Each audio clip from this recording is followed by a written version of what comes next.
आदमी अपनी पत्नी की पीठ पीछे अपनी जवान सेक्रेटरी के साथ चोरी छिपे बेहद निजी चैट करता था, लेकिन वह अपने फोन की स्क्रीन कास्टिंग बंद करना भूल गया। उनकी पूरी चैट हिस्ट्री सीधे लिविंग रूम के टीवी पर दिखाई देने लगी।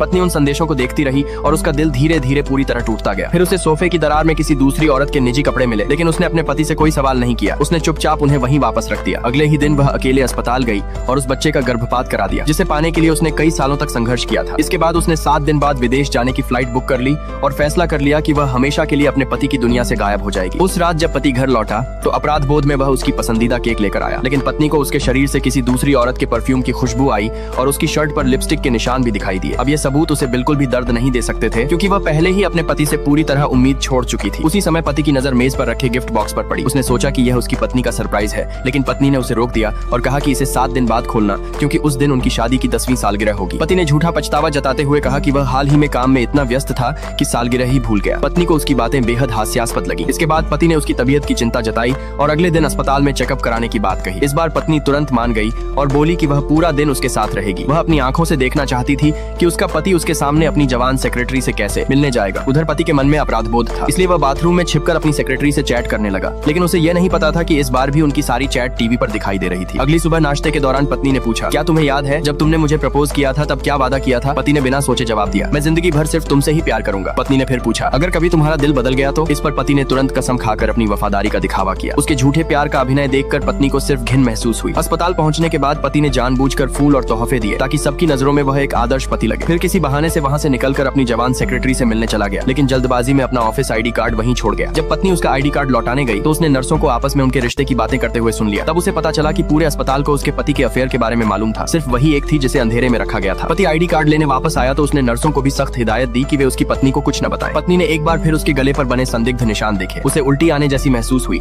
लेकिन पति फिर भी प्यार का दिखावा करता रहा और बोला कि वह पूरा दिन उसके साथ रहेगा। लेकिन अगले ही पल उसकी जवान सेक्रेटरी का फोन आया और वह बिना एक पल रुके अपनी पत्नी को अकेला छोड़कर चला गया। उसके जाने के तुरंत बाद पत्नी के फोन पर उसी सेक्रेटरी का मैसेज आया। उसने घमंड से लिखा, मेरे एक फोन पर तुम्हारा पति तुम्हें छोड़कर मेरे पास चला आता है। फिर उसने अपनी प्रेगनेंसी रिपोर्ट भी भेज दी। उसमें साफ लिखा था कि वह उसी आदमी के बच्चे की मां बनने वाली है। उस पल पत्नी के मन में अपने पति के लिए बची हुई आखिरी उम्मीद भी खत्म हो गई। उसने अपनी सारी निजी जानकारी मिटा दी और पति के अफेयर के सारे सबूत अपने वकील को सौंप दिए ताकि तलाक की तैयारी शुरू की जा सके। अब उसने फैसला कर लिया था कि वह आगे की जिंदगी सिर्फ अपने लिए जिएगी। कुछ देर बाद पति का फोन आया। उसने कहा कि वह एक हफ्ते के बिजनेस ट्रिप पर जा रहा है, लेकिन उसे बिल्कुल भी अंदाजा नहीं था कि यह उनकी आखिरी बातचीत होगी। 7 दिन बाद पत्नी ने उनकी सारी पुरानी तस्वीरें जला दी और एक आखिरी संदेश छोड़ दिया, जब तुम वापस आओ तब गिफ्ट बॉक्स खोलना। लेकिन उस संदेश का जवाब उसके पति ने नहीं बल्कि उसकी जवान सेक्रेटरी ने दिया। उस पल पत्नी की आखिरी उम्मीद भी हमेशा के लिए खत्म हो गई। फिर उसने अपना सामान उठाया, एयरपोर्ट की ओर कदम बढ़ाए और उसी पल अपनी नई जिंदगी की शुरुआत कर दी।